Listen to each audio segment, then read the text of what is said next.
আমিও একদিন মোটা হব। তোরে কতবার কইছি মোটা হওয়ার জন্য? আপু এরা কেমনে মোটা হবে? এরা তো 3 বার ভাতের সাথে 4 বার গাঁজা মিশাই খায়। গাঞ্জা খায় কুল পাই না। আচ্ছা এরা গাঁজা খাইলে এদেরকে মোটা হওয়ার জন্য উপদেশ দিতে কি পারেন না? দরকার হলে ওই গরুর স্বাস্থ্য মোটা করার জন্য যে ট্যাবলেট আছে সেই ট্যাবলেট খাতি কইছি। হ্যাঁ এটাই ভালো হবে। আপনি টিকটক থেকে কিছুদিনের জন্য বিরতি নিয়ে গরুর ওষুধ খেয়ে মোটা হয়ে আবার ফিরে আসেন। আর আমি লাস্ট পর্যন্ত ডিসিশন নিয়ে নিয়েছি যে আমি আর টিকটকে আসতেছি না। বাইরে তুই এখন আমার চোখের সামনে থেকে যা। যে না আমরা যাব না। কথা শুনছো? A few moments later. काट के कलेजा दिखा देंगे, मम्मी से तुमको मिला देंगे। আপনি কে মানে চিনো? আর ভাইজান হুট করে যদি হিরো আলমের বডিতে সালমান খানের বডি হয়ে যায় তাহলে চিনবো কেমনে? তাও সত্য। মেরি ভিগি ভিগি সি পলকোं पे रह। আচ্ছা আপু ভাই আপনার শরীরের এত দ্রুত আপনি পরিবর্তন আনলেন কিভাবে? আপনি আসলে খানটা কি? ধরেন মুরগির সালুন, ডিমের সালুন, কয়েক পদের ভর্তা, কই মাছের ভাজি, মাসকালের ডাল, খাঁটি গাওয়াগি, 1 কাপ দুধ। ডিমের সালুন এবং মুরগির সালুন, মাঝে মধ্যে আপনি গাঞ্জা সেবন করেন, তাহলে আপনি ভাত খান কখন? ভাত খাওয়াবো।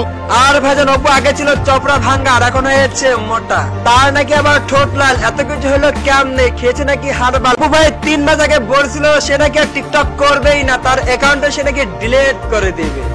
যে আমি একটু পরে আমি আমার টিকটক অ্যাকাউন্টটা ডিলিট করে দেবো। তাতে আমার বাল ছেঁড়া গেল। আচ্ছা ঘটনাটা বুঝতেছি না, একটু খুলে বল দিন। ঘটনা কি হচ্ছে, তিনি প্রায় 3 মাস সোশ্যাল মিডিয়া থেকে বিরতি থেকে হারবাল খেয়ে মোটা হয়ে আবার ফিরে এসেছে।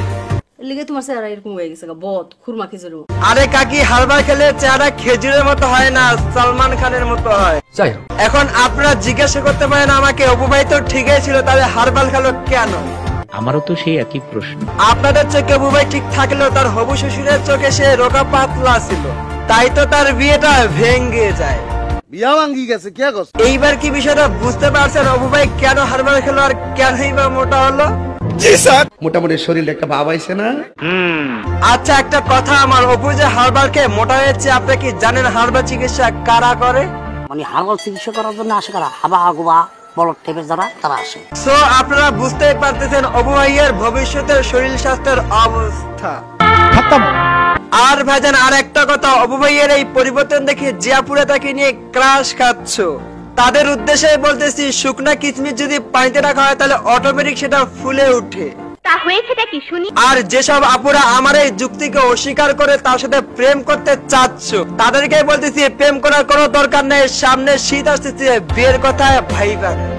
শীতকাল তো, এটা বিয়ার সময় করে বলা লম্বা রায়। এখানে আমার একটা কথা আছে, বাংলাদেশের যতগুলো টিকটকার আছে তাদের অল্প কিছু ফ্যান ফলোয়ার হলে তারা বিয়ে করে না, কিন্তু অপু ভাই বিয়ে করলো না কেন?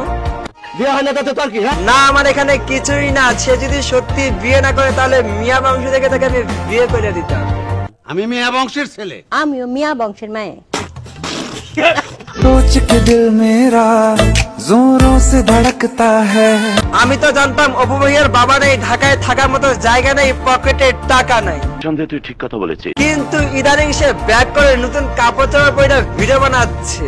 সবই নতুন, রাত্রিরে কিনছি, আজকে সারাদিন পড়তে আছে। পরিশেষে অপু ভাইকে আমি একটা কথা বলবো, আপনি কোন কোম্পানির হারবাল খেয়ে এত দ্রুত মোটা হইলেন? তোর কমকে আমারে বললে কোনো অসুবিধা নাই। আমি করতে পারবো না রে। থাক ভাইজান, বলা লাগবে না। 2 দিনের সৌন্দর্য দেখাতে গিয়ে কেউ হারবাল খেয়ে নিজের এতবারই ক্ষতি করবেন না, তাহলে কিন্তু চিকিৎসায় কাজ হবে। দ্বিতীয় চ্যালেঞ্জ নিয়ে আমি অনেক প্রায় আছি, তাই তো তাকে ভালোভাবে আমি বাজ ভরতে পারলাম না। বাস আরো বড় লজ্জা লাগা দরকার।